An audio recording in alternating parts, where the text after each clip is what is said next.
Good afternoon, everybody. It is Thursday, October 1st. We're starting the final week of the Ohio High School regular season tonight. As First Star Football Report will be out at Centerville High School to watch Chaminade Julienne go against the Alter Knights. We had a chance to see Alter earlier in the year against Hamilton Baden, and it's our first chance to see Chaminade Julienne. So interested in seeing some of the players that CJ has this year, and they've had some struggles. And if you had a chance to watch our video on YouTube or First Star Football Report about our 6 games that we profiled for this final regular season week, please do that. We're shooting live right now at 4:24 p.m. Here shortly, I'll be leaving for Centerville High School for tonight's game. But the brackets came out today for the Ohio High School football playoffs, and I want to kind of just touch base on those and kind of look at those, and the fact that, you look at some of the brackets, the way they've gone, and you see in some regions or divisions there's byes, but let's just kind of pull these up, and I'll share this screen with you, and we'll take a look at the basically the first Region 2 and Division 1. And hopefully you can make that out, and I'll expand that a little bit so you can see that. And the other thing is, if you have a comment, please go ahead and leave a comment. It comes up on my screen, and someone's just telling me that's why we're trying to blowing it up. And see if that helps a little bit. We're going to expand this out. Got it. Thank you, the sports guy. Appreciate it. And okay, so Division 1, Region 2. Local team in South, we're looking at Southwest Ohio teams. Beaver Creek is going to be playing at Dublin Kaufman. Beaver Creek has had their struggles this year, and it's going to be I think it'll be hard for them as a 16 seed to advance. Kaufman comes in as the number 1 seed, always a very strong program. And we move down in that bracket, 8 and 9 seeds, Springboro and Findlay at Springboro. Springboro was kind of going along pretty well. Last week had a little hiccup, but Ryan Wilhite has a team that, could possibly make a run. And but them going, coming out of this bracket, we scoot that over a little bit, and that would be the matchup winner of Kaufman Beaver Creek against Springboro and Findlay. Come down 4 seed is Olentangy Liberty, with a 13 seed Miamisburg out of the Greater Western Ohio Conference. Miamisburg's kind of, this could be an interesting game, a 13 and 4 seed. Lance Snyder's team, they've had some close games. They almost beat Northmont. They played Wayne tough. So this is not a team to be taken lightly, despite the fact they're a 13 seed. Fairmont, Perrysburg, the 12 and 5 seed. We're going to have the NCAA basketball tournament like we always see, where a 12 knocks off a 5. Fairmont's a hard team to prepare for, and they always play good defense. They always seem to come up just a little bit short, but that's not a game to take lightly if you're Perrysburg. Team we had a chance to watch, Northmont. They're going to be playing Middletown. And the Middies are one of those programs that got started late, did not get going when the season officially got going. And, this here, Northmont's very strong. They play good defense. They've been the cardiac kids, as we talked about in the video we did today that we put out early this morning on the games that to watch, because Wayne and Northmont are going to be playing Friday night. and that should be an interesting game. But this seed here at 15, Middletown, Northmont has the tools to make a run. And when you look at the bracket, they would be going against Marysville or Dublin Jerome winner. And it says the better seeded team, Northmont comes out, they'll host that game as well. The thing you're seeing here in Division One, no buys.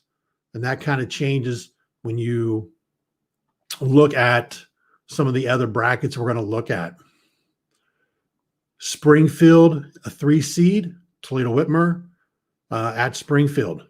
Toledo having to make the long trip down to Springfield. This is where that Region 2 breakdown of the teams, the way they've done it, because it used to be a lot of these teams are seeing the Northmonts and Springfields were all Region 4 guys or in Region 3s, and then they made the change and put them in 2s, and that kind of added the Toledo bracket teams to this area. Wayne, a 6 seed against Centerville. We were at that game. First Star Football Report was at the game just a few weeks ago. That was decided in the final minute of the game when Wayne scored and left about 30 seconds on the clock to beat the Elks. And so that's an interesting matchup right there. Centerville getting the 11 seed. Wayne to 6. Wayne's playing very good football. Again, watch the video on YouTube or on First Star Football Report of our games this week. We look at the Wayne Northmont game, and you get into the fact that Wayne's going to play the Elks in the first round of the playoffs. And that's that rivalry game. That's been a long time rivalry game. A year ago, we watched Centerville go to Wayne and knock off the Warriors in the last minute of the game. And this year, Wayne did the same thing. That's at High Camp Stadium. But you can see right there, this is a hard bracket to come out of. And because you've got Springfield, who we watched against Northmont, lost in overtime. And Mo Douglas has done a great job with the Springfield program. And then you get into even whoever comes out of that Wayne Centerville game is playing basically a league rival. Because more likely you expect Springfield to come out of that bracket. So as you can see, no buys, basically looking at the Division I Region 2. We're going to backtrack here and go into Region 4 for those down in the Cincinnati area. And expand that out. Not surprised, Lakota West, number 1 seed. We're going to have a chance to watch Tom Bolden's team tomorrow night when they take on Mason. And again, that's another one of the games we profiled in our weekly video of games to watch. And that's our First Star Logistics game of the week. They're going to take on West Claremont. You would expect on paper that Lakota West would come out of that bracket. And like we talked about in the Region 2, this is an interesting breakdown because Lakota East and Sycamore, an 8-9 seed. This is a game that you could probably flip a coin, but Lakota East is always hard to prepare for. They always play hard. Sycamore has some talent, but then you could have that rivalry game against West and East in that next bracket that would be on the 16th of October. Mason, the team we're going to see tomorrow night against Lakota West, they picked Lebanon. They got Lebanon, a 13 seed. Mason's been playing some really good football. And as we talked in the video, they win tomorrow night. They get basically a share of the GMC. Coleraine this year has been one of those teams a little bit down. But they're always going to play hard. And that sets up, with them playing Milford, that 5-12 seed. Milford can be a spoiler, but we feel the Coleraine Cardinals will come out of that, and that would set up another GMC matchup between Mason and Coleraine because we feel Mason would come out of that bracket. Princeton, the 2 seed, not surprised. Mike Daniels has done a great job this season with the Vikings. Not as much, talk about the Vikings this year. I think last year they had so much talk because of all the talent they had. The recruits overshadowed them as a team. But this year that's more of a team vibe you get from them, and they've got some talent. Oak Hills, again, we talked about Beaver Creek and that region too. Oak Hills kind of in that same breath. You talk about having struggles, so you would expect the Vikings to advance. Elder and Fairfield, you never count out Jason Krause's team playing a freshman quarterback, but Elder, we really like what Doug Ramsey has with his squad this year, and you see that basically setting up a unique matchup between Princeton and Elder, possibly if both teams advance, and that would be at Princeton. I like the fact that, we get out. We're used to week one being the higher seeds, home field advantage. I like the fact we're staying at the high schools, not going to these neutral sites. We come down into the next bracket, Cincinnati St. Xavier against Walnut Hills, another team that had their season delayed. But we kind of like what Steve Speck's doing with the St. X Bombers. Had a chance to watch them last Friday over Moeller. Just great defense. Made adjustments going into halftime and really liked what we saw. And the Bombers are, I think, prime, depending on what happens with quarterback Brogan Mackay, who missed last week and was pulled out the week before during the game. But Ryan Nolan really stepped in. I mean, anytime you have a quarterback comes in and off the top of my head, 20 for 23, that's pretty impressive for a guy who was basically a third string quarterback and who was playing on the other side of the football for most of the season. Hamilton, the 6th seed against Moeller, the 11th seed, the Big Blue. I think that program's on the rise. Program we've all expected more from, and I think maybe they're just starting to turn the corner. Things really going well there. Moeller is one of those teams that intrigues us. First-year head coach Mark Elder played a lot of sophomores last week when we watched them against St. X. Some questions at quarterback, and but you sit there and look at the talent.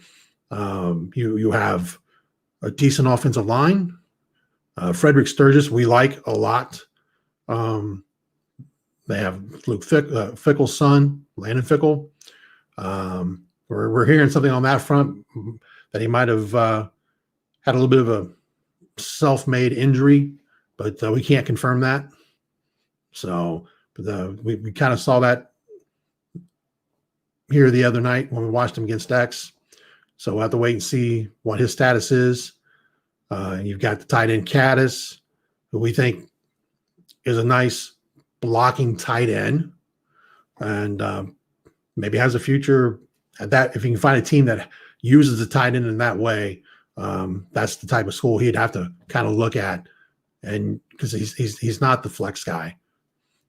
But we wouldn't be surprised if Moeller puts things together and could possibly come out of that bracket. So that's kind of the look at the main teams in Southwest Ohio Division I. We're going to backtrack here, go into Division II, Region 8, expand this out. And this is where we get into some of the buys. And you look at Tecumseh and Xenia, a 16-17 seed. Xenia a year ago had a great season. This year they've struggled. Edgewood against Columbus West at Edgewood. Again, this is why we're seeing those bye weeks. You're talking about a 25 seed in Columbus West. Troy, they've had a decent season coming in a 9 seed. They get Franklin Heights, who's a 24. But you kind of have to watch Franklin Heights. And you can see it in that bracket. When we look at that bracket, looking out, Winton Woods is the 1 seed. They get the bye. And they would take on the Tecumseh Xenia. We really like what Winton Woods is doing this season. They've got parts on offense and defense. Bam Booker's been having a great year. And so we like them. Come down to that next bracket, Oxford Talawanda, Larry Cox going against Earl White's Dayton Belmont team. even though Talawanda is a 13 seed, keep in mind, Belmont just got their season going. And it's always hard to defend Belmont.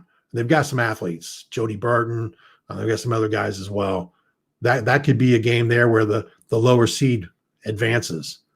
And just like we saw the bracket before, Kingsmill Kings is the 4 seed. They've had a great season. That makes a unique matchup depending on who they end up playing. Come on down in that. Again, Fairborn. We like what Fairborn's been doing this year, but they're going to play Withrow, another team that just really getting their season started. They were delayed. Cincinnati Public School did not start their season with everybody else. So these guys have only had a couple games.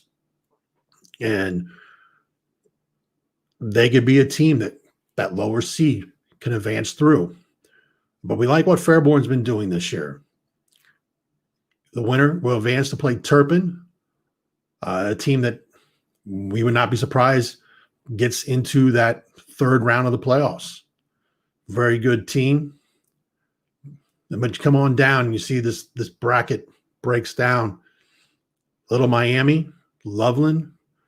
That's kind of a toss game, flip a coin. And whoever comes out of that will take on LaSalle. And LaSalle got that 2 seed, but they've had some struggles. But keep in mind, Division II, they're playing mostly a Division I schedule. So, but I don't think you count out LaSalle. Come on down in that bracket. Sydney, West Carrollton. These 2 teams, same conference. West Carrollton's one of those teams that can be sneaky. Coach Larry Black, who we had on one of our live broadcasts here a while back, he's got some players. Winner of that will take on kind of the surprise team of the season when you look at the Dayton area and Stebbins. Really like what Stebbins has done. And they're building that program up. They've got some talent. We had a chance to watch them against West Carrollton and was surprised by the amount of talent. They've got some young talent to watch. And that next bracket, you come down, Harrison against Lima Senior. Long trip for Lima Senior to make. Harrison, I think more people expected more out of Harrison this year. And they've had some struggles. Whoever wins that game will take on Piqua, a team that has been playing really great football. Very good football. Won their part of the Miami Valley League. And they've got some kids that can play.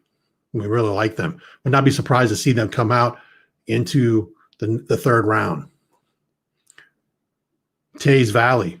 This is a seed 11, seed 22 against Briggs out of Columbus. Don't really know much about these 2 teams. They're not really Southwest Ohio teams, but whoever wins is going to come out and play Anderson, who can put up some points, throw the ball around. And so that would make, I kind of have a feeling Anderson could advance, setting up that matchup, a Piqua Anderson game. And as you can see, even in that 3rd round, better seeded team site will host the game. So that gives you a look at the Division II Region 8. Come down here. We'll expand this out for you. Region 12 and Division 3. Dayton Chaminade Julian, we're seeing the night here shortly. 4:42 now. You'll see them. We'll be leaving here shortly. Against Cincinnati Northwest. This is an interesting 16-17 seed because Northwest, we like their quarterback at Northwest. Very athletic. Jaheen Cherry, if I remember correctly off the top of my head here, on the quarterback. He's been up for our Offensive Player of the Week a couple times this season. And that reminds me, if you haven't done so already, you can go to First Star Football Report. The poll is still open for Offensive and Defensive Players of the Week. First Star Logistics, Offensive Defensive Player of the Week. Whoever gets the most votes on each bracket becomes either the offensive or defensive player. The player who has the most overall votes is the First Star Logistics Player of the Week. And those polls are open until 3 o'clock tomorrow. So you still have time to vote. Come down St. Mary's Memorial, always a team you have to kind of watch against Greenville, who's had tremendous struggles this year. You can see that top bracket, Chaminade Northwest. Another team that really has played great football this year, Bellbrook. We've talked about them in a couple videos we've done this year. When we look at our games of the week, and you look at the fact what they did with Valley View, what they did with Brookville, this is a team to watch because they really can play not just good offense, but they play great defense. And they got the #1 seed, and it's well deserving. And so it'd be nice to see what Bellbrook's going to do. They'll take on the winner of the Chaminade Julian Northwest game. And then you can see that the Franklin playing Vandalia Butler. Not had a chance to see either one of these teams just by looking at what's going on. I have a feeling that Franklin would be the team to kind of watch to come out of that bracket, and they would play St. Mary's Memorial Greenville winner. Cincinnati Hughes, Chris Mobley, young man I've known since he played at Dayton Jefferson. First time school's been in the playoffs. I know they're excited about that. They get a 13 seed. Again, another one of these schools that did not get their season started when everybody else. They're only going to be in like their third game. And they got Goshen, the 20 seed. But Hughes has some players. Elida and Monroe, a 12-21 seed. And not had a chance to see Monroe. Know nothing about Elida, which is up there around the Lima area. And as you can see, New Richmond, if Hughes or Goshen comes out, they would play New Richmond. And then whoever comes out of Elida Monroe gets Ross. Next bracket, Lima Shawnee against Wapakoneta, two teams we don't really pay much attention to down here in Southwest Ohio. But Wapakoneta over the last few years has always had a very strong team. They've played Trotwood a couple times in the playoffs. Always been a hard-fought game. Shawnee's had some teams in the past. It's been pretty decent as well. Winner of that game will come out and play 2-seed Hamilton Baden, a team that we had a chance to see against Alter and really like what they do offensively. They can run it. They can throw it. Good, solid quarterback play. And also two talented wide receivers. And then the kid that we really like on their defense, Jaden Carter, who leads that team in sacks. I think 4 sacks, if I remember correctly off the top of my head, 4 or 5 sacks this season. Comes off the edge really hard. And we saw them against Alder. He went against Derek Shepard a couple times and did some damage. And Baden won that game. It was a hard-fought game. Tippecanoe, a team that was last week we talked about in our games of the week that fell to Piqua. And they've had a great, really, really good season. They're going to take on Ponce. I would kind of expect Tippecanoe to come out of that game. Mount Healthy always has some players. And they're going to take on Fenwick, who's had some struggles this year. So that could be an interesting game, a 23 seed in Fenwick going against a 10 seed. You kind of expect Healthy to come through on that game. And again, when that one all said and done, Baden gets that top seed. And you come in the next bracket, and this kind of surprises. And I think this is where you get into just the way this bracket's laying down. Salina and Dayton Carroll. Carroll was kind of having some success, struggled here lately. They get a 19 seed. They'll play Salina. And then you get into that winner is going to get Trotwood Madison, another team that did not get their season started when everybody else, defending state champion.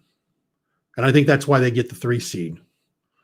And not really had enough games to say, hey, this is what they are. But at the same time, give them the respect, the fact that I feel you look at the last 10 years, probably the top team in Southwest Ohio. I know a lot of people talk about LaSalle and the success LaSalle's had, but between what Maurice Douglas did and Coach Graham, Trotwood Madison really, I broke it down a year ago, really probably the top program success-wise overall, do not get the credit they deserve. Dunbar, another team that, had their season kind of, delayed with the Dayton Public Schools and against Aiken. And you get into the winner of that game is going to play Alter, the team we're going to see tonight for the second time. We had a chance to watch them against Baden. We're going more to watch Chaminade Julian tonight, see some of those players. But really like what Alder is doing. They when you look at their schedule, what they had opening the season at Clinton Massey is not easy for anybody. Clinton Massey is a team to watch as they have a chance to do some damage. And that program has been a top program for several years. So, but the Knights, hard-fought game there. Then they fell to Baden at home. They had their Kettering Fairmont.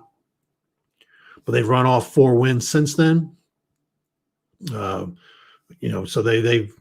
they're a team that kind of putting together, like what they do with senior quarterback Brian Shane. I like to see him throw more. I wish they'd open their offense a little bit more and throw it a little bit more because he can throw. But they don't have really the wide receivers. You'd like to see more wide receiver play out of them. Brandon Mcdonald, the running back, when he's on, he's hard to stop. That's a freight train coming through.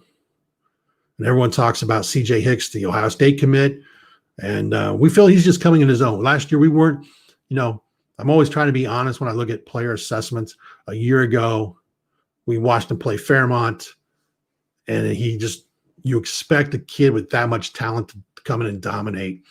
And we didn't see that. And yeah, I know he put together great film and all that good stuff, but at the same time, certain things, the eye, when you go watch a kid play in person, you expect to see more. This year we saw him against Baden. They take him out of the secondary, moved him up into the linebacker spot. McDonald went down with an injury. He had to go back and play some running back. And we saw kind of like the light come on, and you saw him show that potential on the field, and we liked what we saw.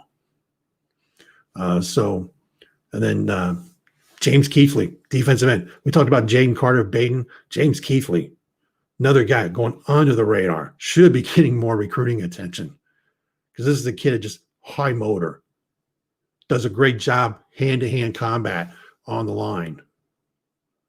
And he gets separation, and he just makes tackles. He leads the Knights in tackles. So if you have comments, you can leave a comment on Twitter, Facebook, and the YouTube channel. If you do it while we're broadcasting, it's supposed to show up in the studio so I can see it.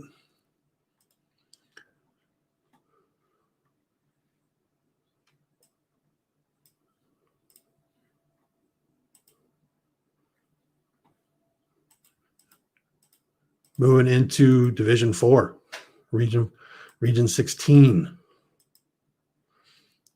And some of these teams we've not seen. Washington Courthouse, we've not seen. They get a 16 seed. Thurgood Marshall. We've not had a chance to see again. Dayton Public Schools didn't get started till late. Bethel Tate, a 9 seed against Urbana. Bethel Tate had to replace their quarterback, who was a first-star logistics player of the week a year ago, who really dominated throwing, running, did a little bit of everything. So they're kind of finding their footing, but they get a 9 seed. And you look at the way this breaks out, whoever comes out of the Courthouse, Thurgood Marshall, they get Clinton Massey, the number 1 seed. Clinton Massey can come out of this bracket. I have no problem saying that. Carson Van Hoos is hard to stop. I mean, probably the most productive running back, no matter what division you're seeing this fall. Waynesville has been playing very good football. They would get the Bethel Tate Urbana winner. Norwood was doing some good things early on. They get a 13 seed against Schroeder. Can't expect Norwood to come out. They would have to go play Waverly, way down southeast Ohio.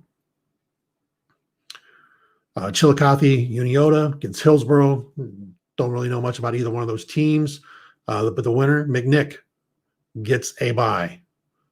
And they would be the host team in round 2.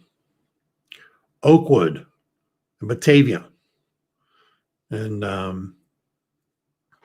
Oakwood, this is a flip-it game. Either team can come out. But just like we talked about with Clinton Massey, we had a chance to see Indian Hill a few weeks ago. They can do some things. Ty Thornton, Charlie Summerall, Will Clecan. They've got a lot of different pieces. Grant Lanham, they've got offensive line. They've got running backs. Antoine Peak's son, Antoine Peak Jr.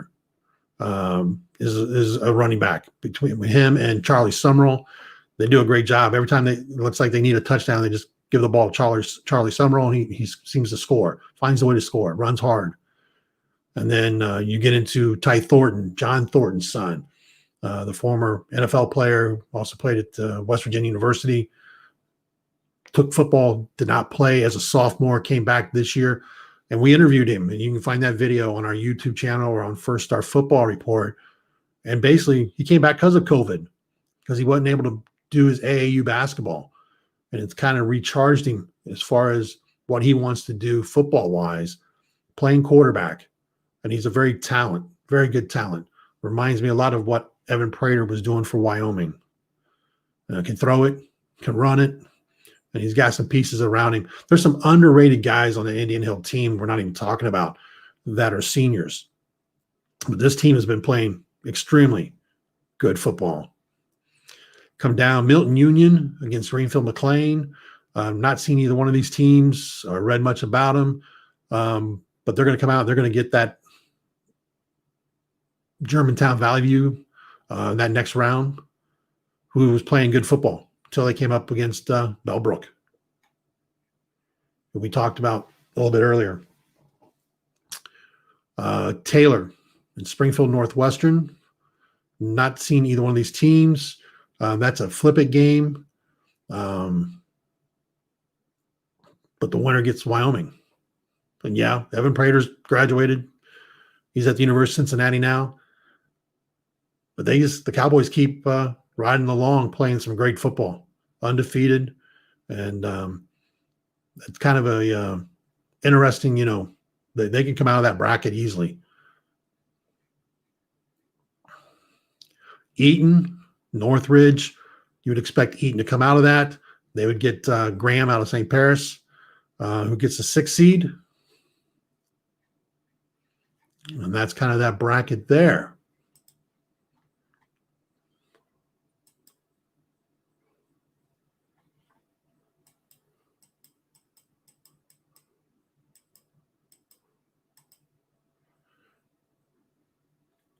All right, Country Day. We're now come down into Division 5, Region 20. Summit Country Day. And Lisa already talked about Belmont. And would not be surprised if Belmont advances. You have to watch the replay to catch what I said. Summit Country Day, Carlisle. Again, that's flip the coin. But whoever gets them is going to run into a buzzsaw and Roger Bacon. And it's not just Corey Kiner, who probably will be Ohio's Mr. Football, or should be, because he's not even playing full games. And he's putting up video game numbers. Lisa, no problem. We'll have it so you catch the replay.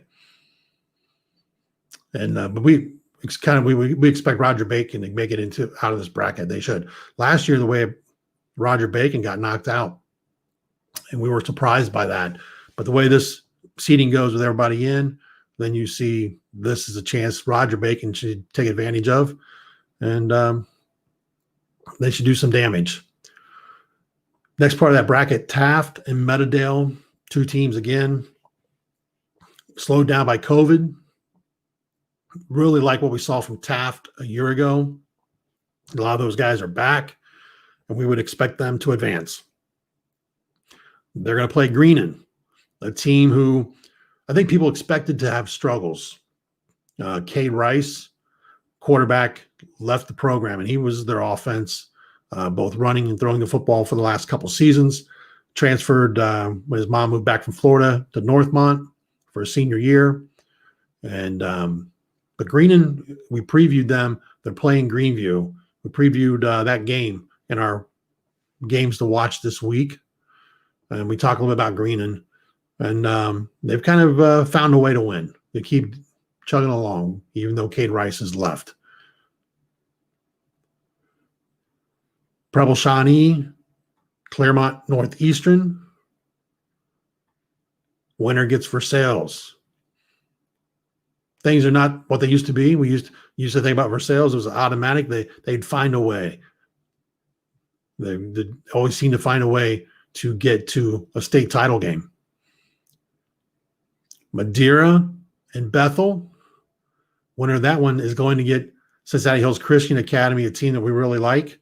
They've got some players, Garrett Josworth, a tight end, and they've had, they got hit by some graduation, new head coach. So that's their third head coach in 3 years, but not so much because of any issues, just because of the head coach they had 2 seasons ago had a career change and stepped away as a head coach. Eric Taylor, longtime friend of mine. I've known him since he coached at Finneytown, and he was the athletic director. Stepped in, and but it wasn't his goal to be the head coach long term. And they went and hired a coach, and they've been chugging along, doing quite well. And so it'd be kind of interesting if it comes out of that. CHCA could make a run. You look at that bracket. Madison Plains, East Clinton. East Clinton has had some struggles. Most people don't know about Madison Plains, but the winner's going to get Blanchester, a team that's been playing some good football the last few years. Middletown Madison, a team that had been doing quite well. They had a change at head coach the last couple years, and maybe not playing where they would like to be. They're going to get Finneytown, who's really struggled this year. You would expect Middletown Madison to advance, and the winner would go play Springfield Shawnee. And Shawnee lost a couple players that were really good last year to graduation, but they seem to still be playing solid football. North College Hill, Purcell Marion. Problem is, whoever comes out of this is going to get Brookville, a team we talked about before who just fell to Bellbrook, but Brookville can play some good football. And would not be surprised to see Brookville advance out of this section. Mariemont and Redding. I kind of expect Mariemont to come out of this. Again, this is a in-conference game again. So I expect Mariemont to come through, but they'll get West Liberty Salem, a team that's always hard to beat, especially when you go up to West Liberty Salem and play. And that makes, interesting to see the Brookville, West Liberty Salem, because that would come to Brookville. So the Blue Devils might get the advantage there and have a chance to come out.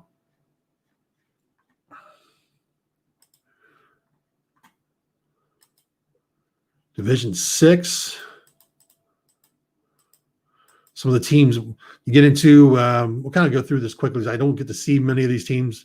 The Coldwater is always a team, the 1 seed. You always have to watch what they do. Expand that out a little bit more so you can see it. Fairbanks has been a team that's had a chance to see some of their huddle film. They were chugging right along until they came across, I think it was Mechanicsburg here the other week. So that's an interesting game. 2 teams that get a bye. So that's even something a little bit different when we look at some of the other brackets. You basically have 2 teams that got byes put into a bracket. They get a week off. Anna, Miami East. Anna's been playing some decent football. West Jeff. You always want to see West Jeff do well because that's such a small program.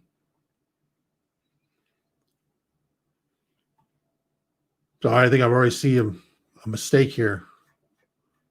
Nope, Coldwater. It was the 1 seed. Covington, the 5 seed. Arcanum, New Lebanon, Dixie. Covington would be a team that come through. On a few items to continue. And my Google Assistant wants to talk. Sorry about that. Deer Park, Northeastern, out of Springfield. They're going to run into a buzzsaw in Mechanicsburg, in my opinion. Again, Paint Valley, another one of these brackets that basically 2 teams get byes. We talked about Jamestown, Greenview in our games of the week this week. They're going to be playing Greenon, and they get a 10 seed. And that's going to be kind of interesting game there. Payne Valley over the years has always played some tough football. And these are getting into some teams I know about, but I've not seen. Adena gets a 3 seed. Allen East a 6, Minster 11, Delphus Jefferson a 22.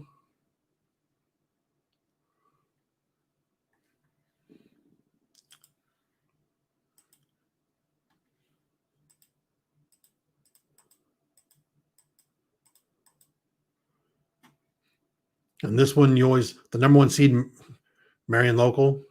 No one would be surprised to see Marion Local in a state championship game because that's just what they usually seem to do. Assiniboine Valley, Cedarville, New Miami, Fayetteville Perry. You can almost put Marion Local out of this bracket just looking at the seedings. Cincinnati College Prep, they have a couple guys we like. They're going to play Twin Valley South. Winner will get Tri-Village. Laughlin and Manchester. You get into would have to play Riverside, DeGraff. Troy Christian, Mount Victory Ridgemont, Fort Laramie. Always you give them that football in that part of the Western Ohio, Central Western Ohio. Always tough in the MAC up there. Unsonia, Tri-County North, they get a week off. New Bremen. Sidney Lemming Catholic missed a couple games. I know last week they missed their game because of COVID. They would get Southeastern. You're talking about like Lehman Catholic has about 28, 29 kids total on their football team. And you start talking about the size of these teams. These kids are playing both ways. Southeastern, now South Charleston. The winner is going looking to see how this one plays out. Because this is not making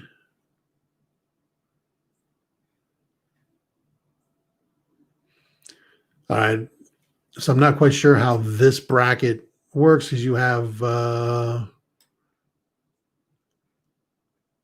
think it's just the way the way they drawed it. I think this Lehman Catholic is to be up here that would play the New Bremen. Because you got a St. Henry, Grove City Christian. So that's kind of look at the brackets. Like I said, kind of rambled a little bit there. Sorry about that. But I mean, it's when you look at it, you know, every team in, it's going to make it interesting. So happy to see, you know, some of these teams get a first chance to get into the playoffs. Schools have never been in. So, and, you know, we already talked about the changes in 2021 coming. We have a video on that where the OHS already made changes where they're expanding that field of playoffs. Maybe this gets it to where there's more talk like we have in basketball where every team's in. They see a way to do it. So we're going to get ready, go out to Centerville High School to watch Dayton Chaminade Julian play against Kettering Alder. And hope everyone's having a good afternoon. Get out. Last weekend of regular high school football season. If you have kids playing, I know you're going to be at games. And unfortunately, a lot of fans are not getting a chance to go out and watch these guys play this year. But with technology, a lot of streaming, a lot of opportunities out there to watch games on streams. So take advantage of that. And we will have content from tonight's game on First Star Football Report. And make sure you go and, again, polls are open for our players of the week, the First Star Logistics players of the week. That poll will close Friday at 3 p.m. Eastern. And people always ask about, you know, well, what's the numbers? Well, we haven't set, our poll doesn't show results until after the last vote is in. When the poll closes, it automatically, boom, pops up and shows you who got the votes. So until next time, everyone have a great afternoon. Talk to you again soon.